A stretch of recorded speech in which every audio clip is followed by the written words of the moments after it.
नमस्कार साथियों, मैं दिवेश सुमन आप सभी का एक बार फिर से अपने YouTube चैनल दिवेश ट्यूटोरियल पे स्वागत करता हूँ। ये वीडियो आने में कुछ विलंब हो गया, इसके लिए क्षमा चाहूँगा।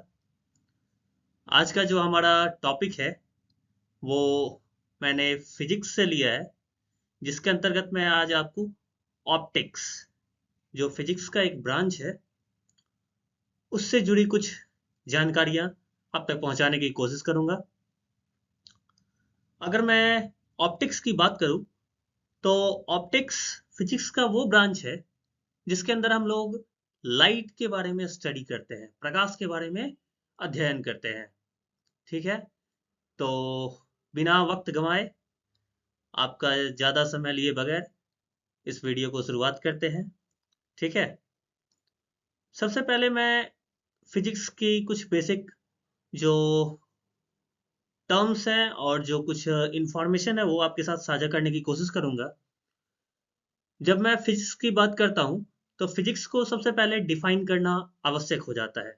किसी भी सब्जेक्ट को पढ़ने से पहले, किसी भी विषय को जानने से पहले, वह विषय एक्चुअली में है क्या, यह जानना सबसे महत्वपूर्ण हो जाता है। अगर मैं फिजिक्स की बात करूं तो physics is a branch of science that deals with the study of laws of natures, natural phenomena, etcetera etc।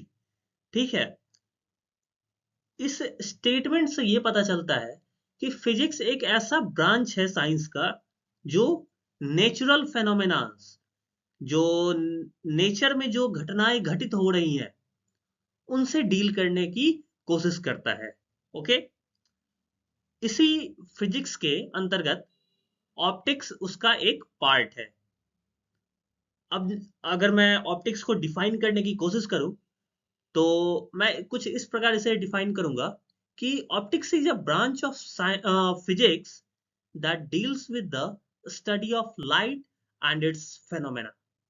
Okay, कि ऑप्टिक्स जो है वो लाइट फिजिक्स का एक ऐसा ब्रांच है, ठीक है, जिसके अंदर हम लोग लाइट और उससे जुड़े जितने भी घटनाएं होती है उसके बारे में हम लोग अध्ययन करते हैं, पढ़ाई करते हैं। ये जो ऑप्टिक्स है इसके अंतर्गत हम लोग लाइट्स को अगर देखें तो दो पार्ट में हम लोग डिवाइड करते हैं। सबसे पहले ray optics and wave optics. ये जो हमारा वीडियो है वो रे ऑप्टिक्स पे बेस्ड होगा, ठीक है, जिसके अंतर्गत हम लोग रिफ्लेक्शन, रिफ्रैक्शन और ह्यूमन आई से रिलेटेड कुछ टॉपिक्स को डिस्कस करते हैं, जिसमें कलरफुल वर्ल्ड के अंतर्गत जैसे एटमॉस्फेरिक रिफ्रैक्शन वगैरह आ जाता है।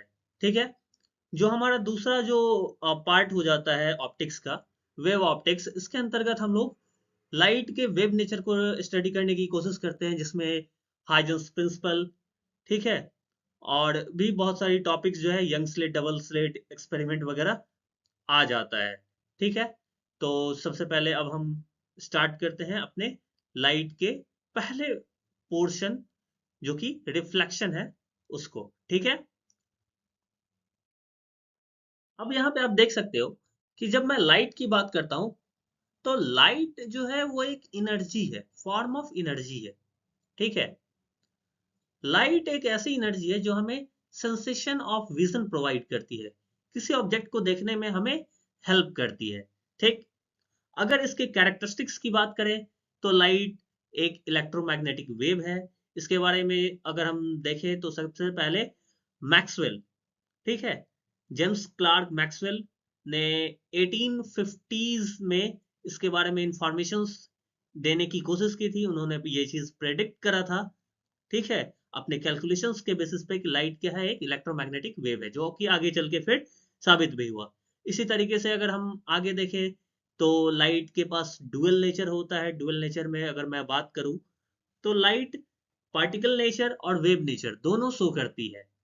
इसके बारे में अल्बर्ट आइंस्टीन ने प्रपोज करा था, ठीक है, 1905 में। इस इतना ही नहीं, अगर हम लाइट के और कैरेक्टरिस्टिक्स की बात करें तो लाइट जो है वो रेक्टिलिनियर प्रोपेगेशन को दिखाती है, यानी कि लाइट जो है वो एक स्ट्रेट लाइन में ट्रेवल करती है। ठीक है, अब याद रखना है यहाँ पे कि लाइट जो है वो वेव नेचर कब शो करेगी और पार्टिकल नेचर कब शो करेगी।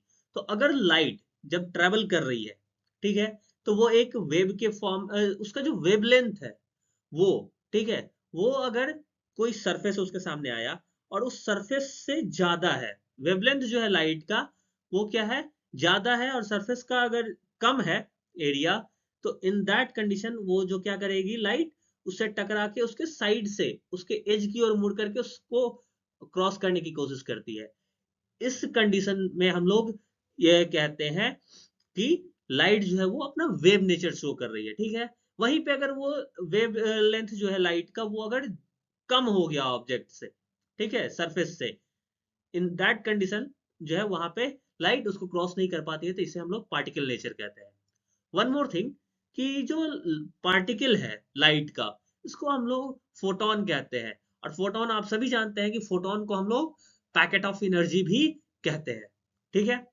अब यहाँ पे आप देख सकते हो कि मैंने यहाँ पे कुछ मीडियम और लाइट के स्पीड को मेंशन करा है, ठीक है, जैसे एयर में। अभी यहाँ पे ध्यान देने वाली बात यह है कि एयर में जो स्पीड ऑफ लाइट है वो लगभग लगभग सेम होता है वैक्यूम में स्पीड ऑफ लाइट के, ठीक है। तो इसलिए वो नेग्लेजिबल एरर होता है जो कि मान लिया जाता है, ठीक है। तो दोनों में हम लोग 3 × 10⁸ ही लेते हैं। वाटर में अगर देखें तो 2 × 5 × 10⁸ और जो ग्लास है, ग्लास में ये चीज 2 × 10⁸ होती है। अब हम ऑब्जेक्ट को थोड़ा सा क्लासिफाई करने की अगर कोशिश करें, तो यहाँ पे आप देखो सबसे पहले कि कोई ऑब्जेक्ट से लाइट इमिट हो रहा है या नहीं। अगर आपके आसपास भी अगर देखो आप, तो कुछ ऐसे ऑब्जेक्ट्स होंगे जिनसे लाइट इमिट होगी, निकलेगी, और कुछ ऐसे होंगे जिनसे नहीं निकलती है। जस्ट लाइक अगर मैं फॉर एग्जांपल अगर लूं, तो बल्ब, बल्ब की जब मैं बात करता हूं, तो बल्ब से लाइट क्या होती है, रोशनी निकलती है, इमिट होती है। लेकिन बुक्स, टेबल, इन सब से लाइट इमिट नहीं होती है, निकलती नहीं है। तो वो ऑब्जेक्ट्स जिनसे लाइट इमिट होगी उन्हें हम लोग ल्यूमिनस ऑब्जेक्ट्स के कहते हैं, और जिनसे नहीं इमिट होती है उन्हें हम लोग नॉन ल्यूमिनस ऑब्जेक्ट्स कहते हैं। I think and I hope कि आपको ये सारी चीजें समझ में आ गई होंगी, ठीक है। अब मैं थोड़ा सा एक और क्लासिफिकेशन करने की कोशिश करता हूं, जिसमें हम लोग जो लाइट को, जब हम लाइट किसी ऑब्जेक्ट से कितना पास कर रहा है, वो ऑब्जेक्ट लाइट के कितने अमाउंट को अपने से होकर पास करने दे रही है, इस बेसिस पे 3 पार्ट में डिवाइड करते हैं: ट्रांसपेरेंट, ट्रांसलूसेंट, ओपेक। अब यहाँ पे देखो आप, ट्रांसपेरेंट ऑब्जेक्ट क्या है। जैसे आप देखो अपने आसपास की, जैसे एयर है, तो एयर से लाइट क्या होती है, पास कर जाती है आसानी से, ठीक है, पूरी की पूरी पास कर जाती है, maximum amount of light pass कर जाती है, तो उसे हम लोग ट्रांसपेरेंट कहेंगे। वाटर ट्रांसपेरेंट हो जाएगा।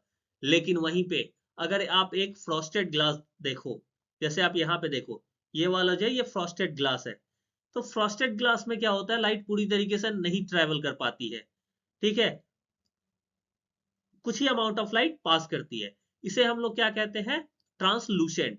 और थर्ड जो होता है हमारा वो होता है ओपेक, जो कि नॉन ल्यूमिनस ऑब्जेक्ट को ही यहाँ पे ओपेक नाम दिया गया है, जिससे लाइट पास नहीं करती है। वहां पे था कि लाइट इमिट नहीं करती है, यहाँ पे लाइट पास नहीं करेगी, बट दोनों सेम ही टाइप है।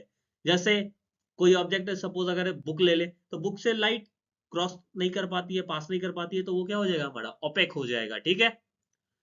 दोनों सेम चीज नहीं है बट एक जैसा है, यहाँ पे ये समझने योग्य बात है कि नॉन ल्यूमिनस में लाइट इमिट नहीं कर रहा है उससे थोड़ा सा भी, और जो ओपेक है उसमें लाइट पास नहीं कर रहा है, ठीक है। इसलिए इसका नाम थोड़ा सा चेंज किया गया है। क्लियर है बात?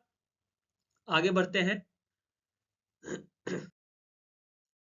अब देखिए, मैंने कुछ हिंदी मीडियम के भी स्टूडेंट्स होते हैं जिनकी ये खास गुजारिश थी कि मैं हिंदी में भी लेक्चर्स प्रोवाइड करूं, तो मैंने यहाँ पे स्लाइड्स जो है वो हिंदी और इंग्लिश दोनों में रखा है, सो दैट कि दोनों हिंदी मीडियम और इंग्लिश मीडियम दोनों जो प्रकार के जो स्टूडेंट्स हैं उनके लिए सहूलियत हो सके, ठीक है, और वो अपने डाउट्स को यहाँ से क्लियर कर सके।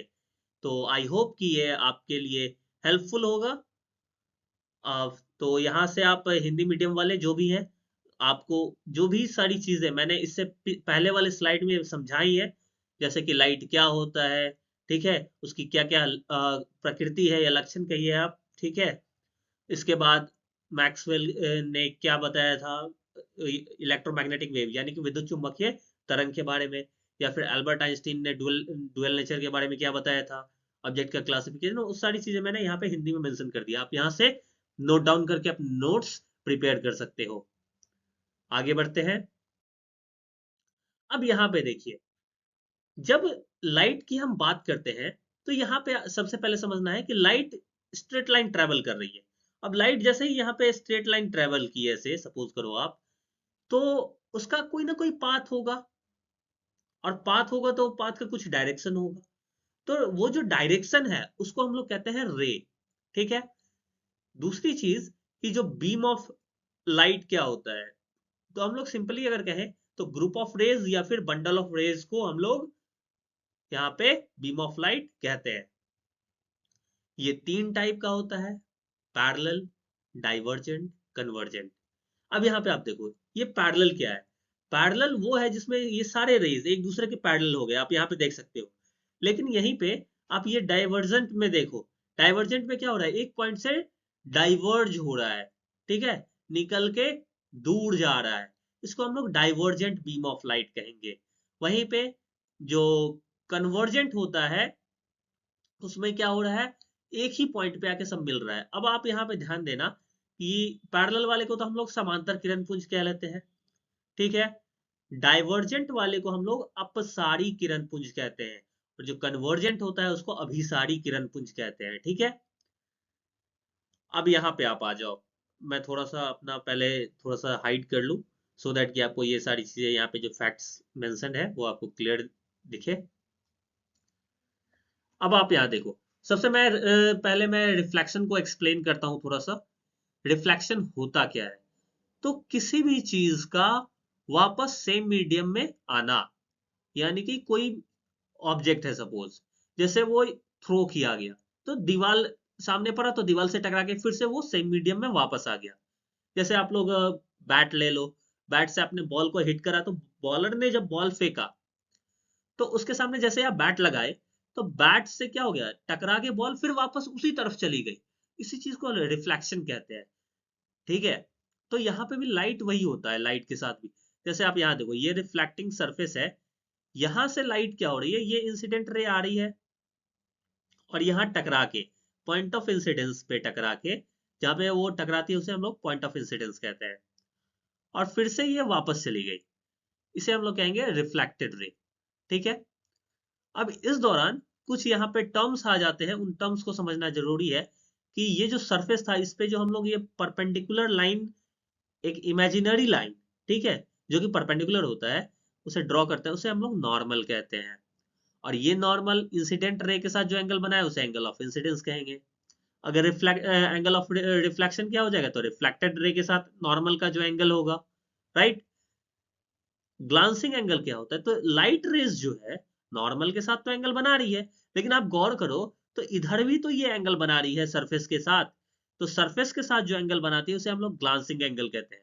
अगर वो इंसिडेंट रे के साथ बना रही है तब इसे हम लोग ग्लांसिंग एंगल ऑफ इंसिडेंस कहेंगे, और अगर रिफ्लेक्टेड रे के साथ अगर सरफेस एंगल बना रहा है तब ग्लांसिंग एंगल ऑफ रिफ्लेक्शन कहते हैं, ठीक है।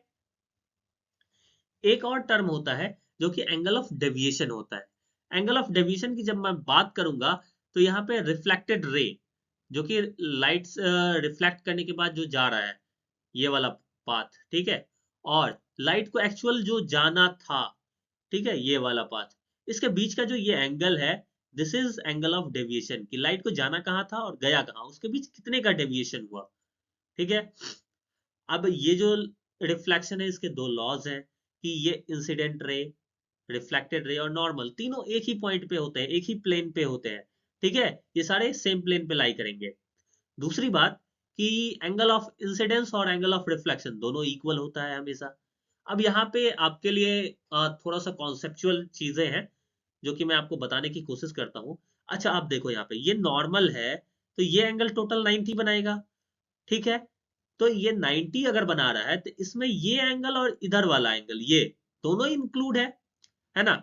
जस्ट अ मिनट, देखो ये वाला जो एंगल है ये, और ये वाली जो एंगल है ये दोनों मिलके टोटल 90 है।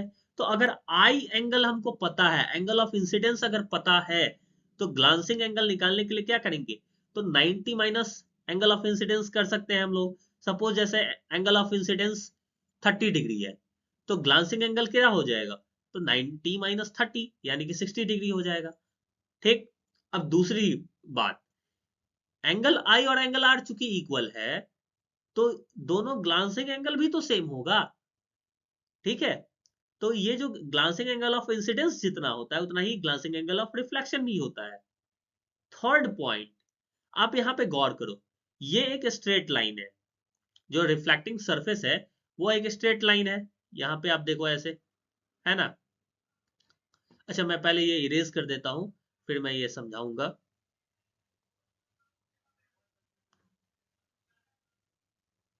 यहां पे आप देखो, ये जो है ये एक स्ट्रेट लाइन है, तो यहां पे ये एंगल और ये वाला एंगल, ये दोनों क्या होगा, वर्टिकली अपोजिट एंगल होगा, क्योंकि इंसिडेंट रे को ही आगे मैंने क्या करा है, प्रोड्यूस करा है, और ये रिफ्लेक्टिंग सरफेस है, तो दोनों क्या होगा, इक्वल होगा। दूसरी बात कि अभी मैंने जस्ट बोला कि ग्लांसिंग एंगल ऑफ इंसिडेंस और ग्लांसिंग एंगल ऑफ रिफ्लेक्शन क्या होता है, दोनों इक्वल होता है।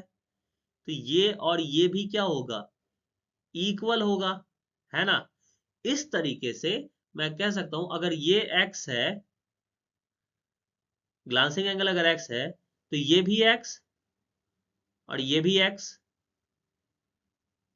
इस तरीके से क्या मैं ये कह सकता हूं कि एंगल ऑफ डेविएशन जो है वो ग्लांसिंग एंगल का डबल है, क्योंकि आप खुद यहाँ पे देख सकते हो दोनों x हो गया, तो x प्लस एक्स 2x, यानी कि डबल ऑफ ग्लांसिंग एंगल। तो याद रखना है कि एंगल ऑफ डेविएशन जो है वो ग्लांसिंग एंगल का डबल हो जाता है, और एंगल ऑफ ग्लांसिंग एंगल की अगर बात करें तो वो 90 माइनस एंगल ऑफ इंसिडेंस या एंगल ऑफ रिफ्लेक्शन के इक्वल होता है। ठीक है। अब यहाँ पे एक और बात ध्यान देने योग्य है कि अगर रिफ्लेक्शन हो रहा है, ठीक है, किसी भी पॉइंट पे अगर रिफ्लेक्शन हो रहा है, तो वो रिफ्लेक्शन कितने टाइप का होगा, तो मेनली वो दो टाइप के होते हैं। एक होते हैं रेगुलर और दूसरा होता है हमारा इरेगुलर। आप यहाँ पे गौर करो कि ये एक सरफेस है, ठीक है। आप जैसे ग्लास देखते होगे, मिरर देखते होगे, वहां से क्या होता है, जिस वे में लाइट आता है उसी वे में रिफ्लेक्ट कर गया, तो इसको हम लोग कहते हैं रेगुलर रिफ्लेक्शन। लेकिन जब सरफेस जो हो रफ हो, जैसे वॉल, दीवार, तो वहां पे क्या होता है, रेज सेम मैनर में तो आया बट जाता नहीं है सेम मैनर में, इरेगुलरिटी होती है, तो इसे कहते हैं हम लोग इरेगुलर रिफ्लेक्शन। ठीक है। आई होप इतना आप लोगों को समझ में आ गया होगा। अगर किसी भी प्रकार का आपको डाउट हो तो प्लीज आप कमेंट में मेंशन करेंगे, मैं उसके लिए स्पेशली वीडियो बना के आपके डाउट्स को क्लियर करने की पूरी कोशिश करूंगा। ओके। अब देखिए, यही सारी चीजों को मैंने यहाँ पे हिंदी में भी मेंशन कर दिया है ताकि आपके लिए आसानी हो। ठीक है। जो भी हिंदी मीडियम वाले हैं उनको भी किसी प्रकार का दिक्कत ना हो, इसलिए मैंने इन सारी चीजों को यहाँ पे हिंदी में मेंशन कर दिया है, सो दैट कि आपकी सारी डाउट्स क्लियर होते चले जाए। ठीक है। आगे बढ़ते हैं। अब ये स्लाइड जो है वो बहुत ही इंपॉर्टेंट हो जाता है, बट इस स्लाइड को मैं स्टार्ट करूं एक्सप्लेन करना उससे पहले मैं आपसे दो चीज शेयर करना चाहूंगा। पहला, कि अभी जो मैंने आपको बताया रिफ्लेक्शन के बारे में, रेगुलर और इरेगुलर, उसके बीच आपको डिफ्रेंशिएट करना आना चाहिए। एटलीस्ट 4 से 5 पॉइंट आप उसके बारे में लिखें जो कि डिफरेंसेस हो। दूसरा, कि मैंने रिफ्लेक्शन में कुछ टर्म्स वहां पे मेंशन करे, जैसे incident ray, reflected ray, normal, point of incidence, है ना। उन सारे टर्म्स के डेफिनेशन आपको पता होने चाहिए। वो मैंने वहां पे मेंशन नहीं करा है बिकॉज मैं उसे एक्सप्लेन चूंकि करना चाह रहा था, तो मैंने एक्सप्लेन किया। और मैं ये भी चाहूंगा कि आप भी थोड़ी सी तत्परता दिखाएं और उसे एक बार खुद से, जो मैंने अभी आपको बताया है उस बेसिस पे आप उसे एक्सप्लेन करने की कोशिश करें, लिखने की कोशिश करें, ताकि आपकी भी जो राइटिंग जो एक राइटिंग की जो आपकी जो कला है, ठीक है, वो भी क्या हो, इम्प्रूव हो, ठीक है, आंसर राइटिंग आपकी इम्प्रूव हो, ठीक है।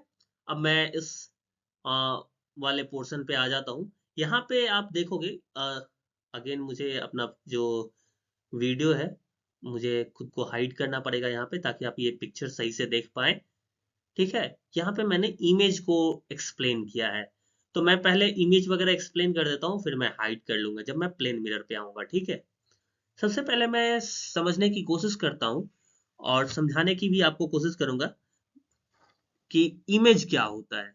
जब मैं इमेज की बात करता हूं, तो यहां पे आप गौर करो कि इमेज का को मैंने कैसे डिफाइन करने की कोशिश की है, कि a parallel beam of light. जब भी आप कोई मिरर की बात करोगे, ठीक है, जब भी सपोज जैसे मैंने ये मिरर लिया, ठीक है, और यहां से एक स्ट्रेट लाइन जो कि प्रिंसिपल एक्सिस होता है, तो आप क्या गौर करते हो, रेज क्या होते हैं, प्रिंसिपल एक्सिस के पैरेलल फॉल करते हैं, right. A parallel beam of light coming from a source point, कोई सोर्स पॉइंट, कोई ऑब्जेक्ट तो होगा, उसी से आ रहा होगा, राइट, है ना। एक एक पॉइंट को आप समझने की कोशिश करो, जितना आपका कॉन्सेप्ट क्लियर होगा उतना आप इसके मास्टर्स बनते चले जाओगे, ठीक है। आफ्टर रिफ्लेक्शन और रिफ्रैक्शन, अब यहाँ पे देखो आप, मैंने जब रिफ्लेक्शन वर्ड यूज करा, इसका मतलब है यहाँ पे मिरर होगा, और अगर मैं रिफ्रैक्शन भी वर्ड यूज कर रहा हूँ, इट मीन्स कि हो सकता है यहाँ पे लेंस भी हो सकता है, यानी कि इमेज फॉर्मेशन दोनों कंडीशन में होगा, ठीक है। तो रिफ्लेक्शन या रिफ्रैक्शन के बाद ये रेज जहां पे भी मीट करेगा, अब सपोज करो आप कि यहाँ पे सी है, ठीक है, और ये एफ है, ठीक, तो ये रेज कहां से पास करेगी, इस तरीके से ये पास करेगी, और ये रेज कहां से पास करेगी, इस तरीके से पास करेगी, है ना। तो यहाँ पे इसका इमेज बना, है ना, थोड़ा सा एरर है, आप थोड़ा सा इसको समझने की कोशिश करोगे, ठीक है। तो इसी चीज को कहा गया कि जिस पॉइंट पे मैच, अब यहाँ पे तो रियल इंटरसेक्शन हो गया, लेकिन यहीं पे अगर मैं दूसरा एक कंडीशन लेने की कोशिश करूं, जैसे सपोज आप देखो यहाँ पे,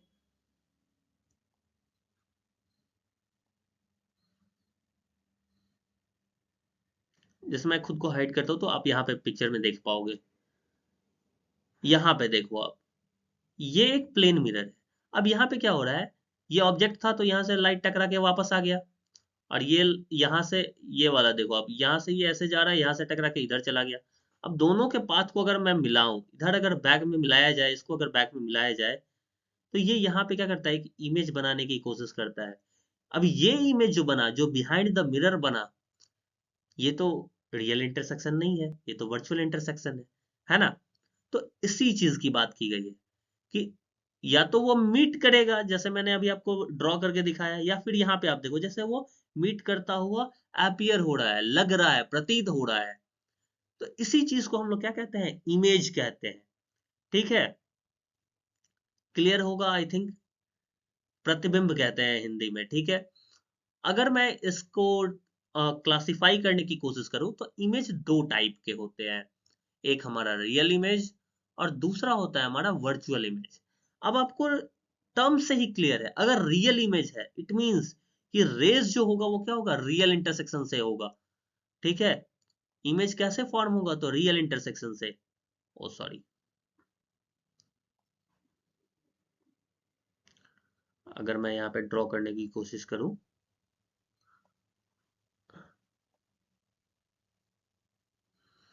थोड़ा सा रफ जा रहा है, तो आप समझ, थोड़ा सा फॉलो करना, ठीक है।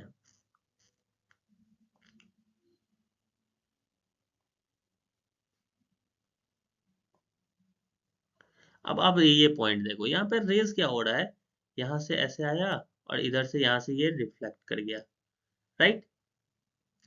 तो यहाँ पे क्या हुआ, रेज एक्चुअल में मीट हो रहा है, तो इसी को कहते हैं रियल इंटरसेक्शन। लेकिन यहाँ पे आप देखो, इस वाले इमेज में जो कि मैंने यहाँ पे पिक्चर लगा रखा है, इस वाले में यहाँ पे कोई रेज मीट नहीं कर रहा है, ये तो रिफ्लेक्ट करके चला गया, बट इसमें ऐसा लग रहा है, ऐसा अपेयर हो रहा है कि ये मीट कर सकता है। तो जहाँ पे रियल इंटरसेक्शन से इमेज का फॉर्मेशन हो, उसको हम लोग कहते हैं रियल इमेज, और जहां पे ऐसा अपीयर हो कि इंटरसेक्ट करेगा उसको कहते हैं हम लोग वर्चुअल इमेज। आई होप ये बातें आपको समझ में आ गई होंगी। ठीक है, अब देखो आप यहाँ पे मिरर क्या होता है। तो मिरर एक हाईली पॉलिश्ड सरफेस होता है, ठीक है, जहां से रिफ्लेक्शन की घटनाएं होती है, यानी कि लाइट्स आके टकरा के वापस चला जाता है। ठीक है, वो एक बहुत ही हाईली पॉलिश्ड सरफेस होता है। अब यहाँ पे नोट करने वाली बात है, अगर हाईली पॉलिश्ड होगा तो ऑब्वियसली बात है वो क्या करेगा, इमेज फॉर्म करेगा। ठीक है, अब ये जो मिरर है ये दो टाइप के होते हैं। ठीक, एक होते हैं प्लेन मिरर, समतल दर्पण, दूसरा होता है स्फेरिकल मिरर, यानी कि इसे हम लोग कहते हैं गोलीय दर्पण। ठीक है, प्लेन मिरर नाम से ही क्लियर है, इसके जो सरफेस होंगे क्या होंगे, फ्लैट होंगे, समतल होंगे, बराबर में होंगे। ठीक है, जबकि जो स्फेरिकल मिरर है वो कैसा होगा, तो ऑब्वियस ये बात है वो एक पार्ट ऑफ स्फेयर होगा, स्फेरिकल शेप में होगा नहीं। अब देखिए यहाँ पे आप थोड़ा सा समझो कि ये जो कैरेक्टरिस्टिक्स है वो क्या है। तो ये जो इमेज बनता है वो कैसा होता है, तो अब यहाँ देखो ये वर्चुअल है क्योंकि पीछे बन रहा है, वर्चुअल है। साथ साथ देखो आप ये एरो का डायरेक्शन देखो और इस एरो का डायरेक्शन देखो, दोनों सेम है, यानी कि इरेक्ट है ना, बिहाइंड द मिरर बन रहा है। और देखो दोनों का साइज भी सेम है, जितना बड़ा ये है ऑब्जेक्ट उतना ही बड़ा इमेज भी है ना, तो दोनों का सेम साइज है, सेम डिस्टेंस पे भी है, आप गौर करो यहाँ पे। ठीक है, और क्या हो सकता है, ये लेटरल इन्वर्जन शो करता है। अब लेटरल इन्वर्जन बहुत ही इंपॉर्टेंट पॉइंट आ जाता है। आप अक्सर देखे होंगे, आपको देखने को मिला होगा एम्बुलेंस, एम्बुलेंस में क्या होते हैं, लेटर्स उल्टे लिखे होते हैं। ठीक है, ऐसा क्यों होता है, तो उसके पीछे यही है, लेटरल इन्वर्जन ही रीजन है। एक्चुअली होता क्या है कि जब इमेज फॉर्म होता है, ठीक है, तो वहां पे जो इमेज होता है ना वो 180 degree along it's vertical axis turn हो जाता है। इसकी वजह से क्या होगा, तो हम अगर राइट साइड अपना राइट हैंड अगर रेज करेंगे तो इमेज में क्या होगा, वो लेफ्ट हैंड अपेयर होगा।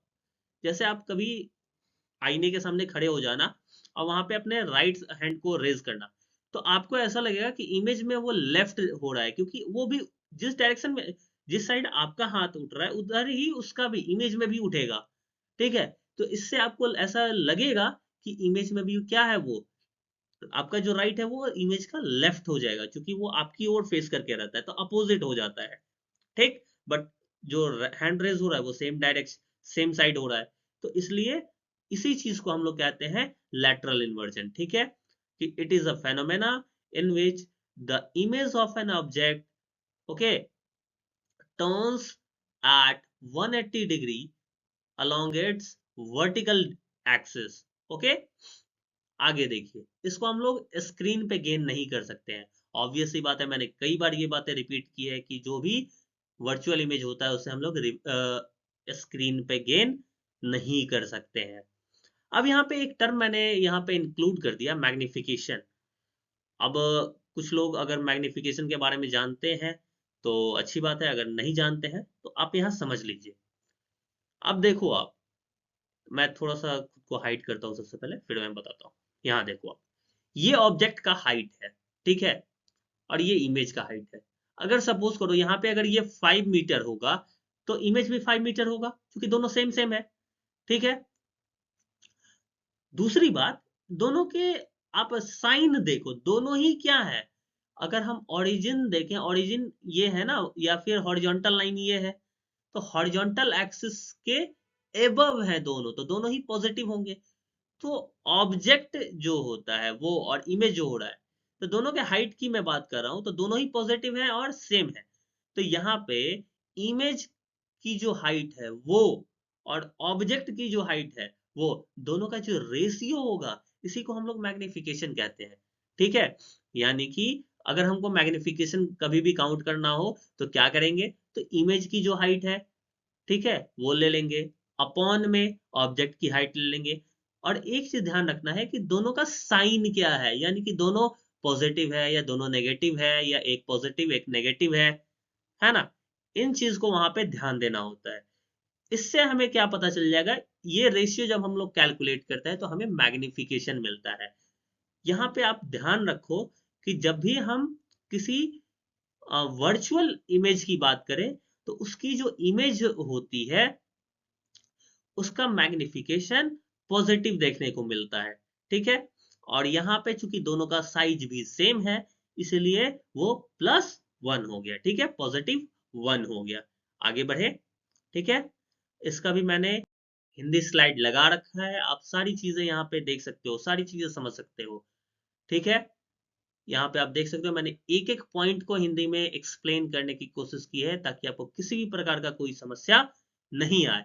यहाँ पे आप देख सकते हो मैंने प्रतिबिंब को एक्सप्लेन करा है, फिर प्रतिबिंब के कितने प्रकार होते हैं, कौन कौन से हैं, फिर दर्पण, दर्पण के कितने प्रकार हैं, फिर समतल दर्पण क्या होता है, ठीक है। अब उसके बाद ये जो मैंने कुछ पॉइंट्स है वो उसके कैरेक्टरिस्टिक्स, प्रकृति के बारे में मेंशन कर दिया है, ठीक है। आगे बढ़ते हैं। ये आज का हमारा लास्ट टॉपिक है, ठीक है। क्योंकि थोड़ा सा वीडियो भी लंबा हो गया, ठीक है।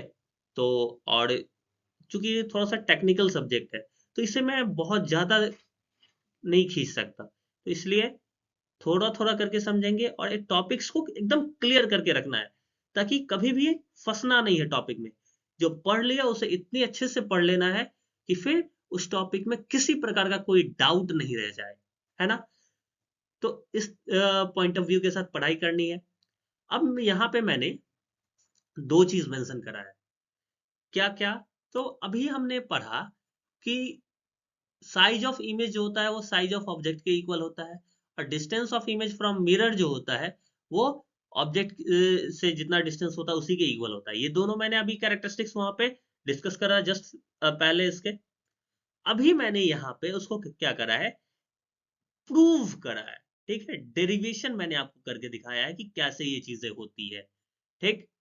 अब आप यहाँ पे गौर करो, मैंने क्या लिखा है यहाँ पे कि let us consider an object is placed at u distance from a plane mirror. कि कोई ऑब्जेक्ट है। अब देखो मैं इसे थोड़ा सा डायग्राम के थ्रू भी एक्सप्लेन करने की कोशिश करता हूं। सपोज करो आप कि ये हमारा, जस्ट अ मिनट,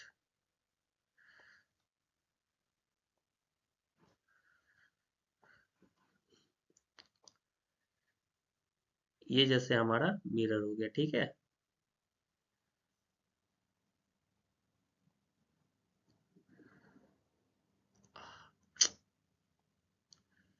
ये थोड़ा सा दिक्कत हो जाता है ड्रॉ करने में मुझे, चलो कोई नहीं, जल्दी ही मैं ये भी अच्छे से करने लगूंगा, है ना।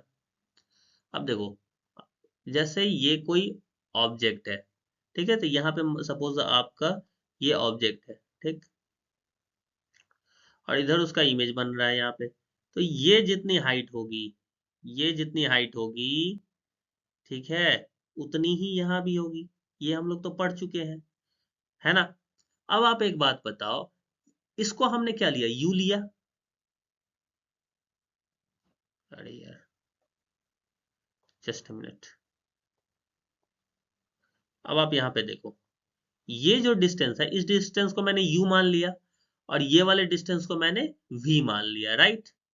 अब आप एक बात बताओ मुझे, आप खुद बताओगे ये बात कि अगर ये u है तो ये पॉजिटिव होगा या निगेटिव। तो आप सभी, अगर आप लोगों को अगर ग्राफ याद हो तो ये ओरिजिन पॉइंट माना जाता है जहां पे दोनों एक्सिस इंटरसेक्ट करती है, और उसके लेफ्ट वाला पोर्शन नेगेटिव होता है, ठीक, और राइट वाला पॉजिटिव। तो ये नेगेटिव हो गया माइनस में, तो यानी कि u की वैल्यू क्या है, नेगेटिव है, v की वैल्यू पॉजिटिव है। अब हमारा जो फॉर्मूला होता है मैग्निफिकेशन का वो मैंने अभी जस्ट पढ़ाया था आपको कि हाइट के अबाउट मैंने बताया था कि दोनों हाइट का जो होता है वो रेशियो हो जाता है। बट डिस्टेंस में थोड़ा सा डिफरेंस है कि इमेज का जो डिस्टेंस होता है वो अपॉन ऑब्जेक्ट डिस्टेंस, और इसका नेगेटिव करना होता है। तो यहाँ देखो मैंने माइनस यहाँ पे मेंशन कर दिया, ये फॉर्मूला आप याद रखोगे, ठीक है। ये मैग्निफिकेशन का फॉर्मूला है। अब ये माइनस यहाँ पे मैंने प्लॉट कर दिया, और ये जो v है v की तरह ही v रह गया, u भी u की तरह रह गया, लेकिन चूंकि u नेगेटिव है यहाँ पे इसलिए यहाँ पे एक और माइनस आ गया। यही मैंने यहाँ पे मेंशन करा, object distance is always taken as negative due to sign convention. अब देखो यहाँ पे आप नेगेटिव नेगेटिव पॉजिटिव हो जाएगा, तो 1 जो था +1 था वो इक्वल हो गया किसके, v बाई यू के। और ऐसा जैसे ही होगा तो v इक्वल टू क्या हो जाएगा, u हो जाएगा। अब यही चीज अगर मैं हाइट में करूं तो m इक्वल टू क्या हो जाएगा, H I by H O. मैंने अभी जस्ट एक्सप्लेन करा है पीछे। तो m की वैल्यू क्या है, 1 है ना, है या नहीं है। अभी यहाँ पे 1 इक्वल टू क्या हो जाएगा, एच आई बाय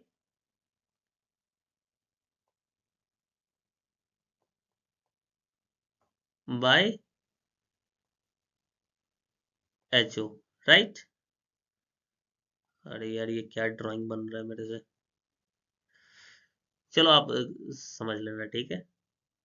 अब देखो आप यहां से क्रॉस मल्टीप्लीकेशन करेंगे तो एच आई इक्वल टू क्या हो जाएगा,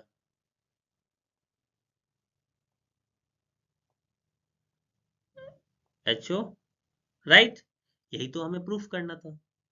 तो ये मैंने आपको डेरिवेशन करके भी यहाँ पे दिखा दिया है। अब इसके बाद देखो, इसके बाद मैंने यहाँ पे कुछ यूजेस मेंशन करे हैं कि प्लेन मिरर का यूज कहाँ होता है। तो सिंपल यूजेस तो हम सभी लोग जानते हैं कि जैसे घर पे, शॉप में, ट्रायल रूम वगैरह में यूज होता है। इसके अलावा कुछ इंपॉर्टेंट यूज जैसे क्लाइडोस्कोप में, पेरिस्कोप में यूज होता है। पर्सनल ग्रूमिंग वगैरह में तो हम लोग यूज करते ही हैं, है ना।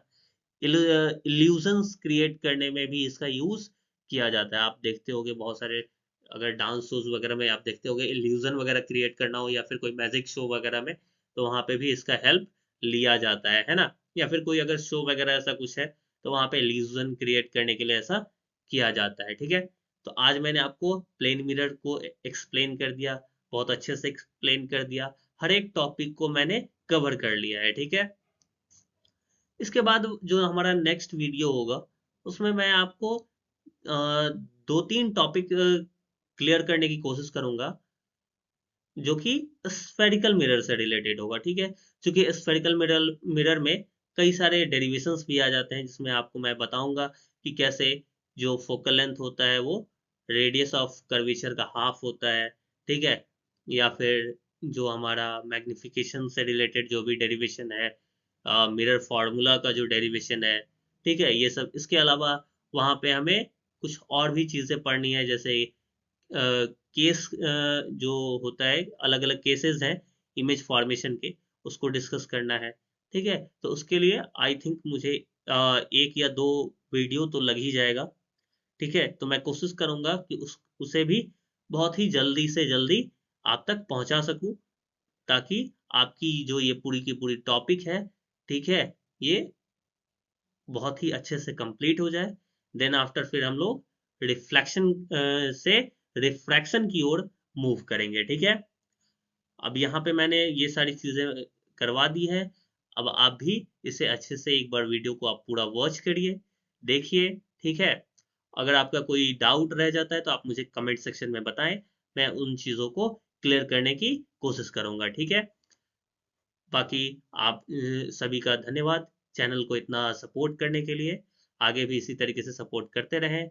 जो नए लोग हैं कृपया चैनल को सब्सक्राइब कर लें, वीडियोस को लाइक कर दें, बेल बटन पे क्लिक कर दें, ठीक है।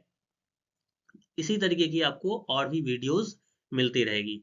अभी मैं कुछ कुछ ऐसी चीजें हो गई थी जिसकी वजह से मैं थोड़ा सा नहीं अपलोड कर पाया वीडियो, तो उसके लिए मैं फिर से एक बार माफी चाहूंगा। और मैं मेरी ये पूरी कोशिश रहेगी कि आपको वीडियोस अब टाइम टू टाइम मिलती चली जाए, ठीक है। ये जो लॉन्ग वीडियो है, इस तरीके की वीडियो आपको, मेरी कोशिश रहेगी कि वीक में कम से कम 2 दिन आपको जरूर प्रोवाइड हो। बाकी जो शॉर्ट वीडियोस के माध्यम से मैं आपके साथ लगातार जुड़ा रहूंगा। धन्यवाद।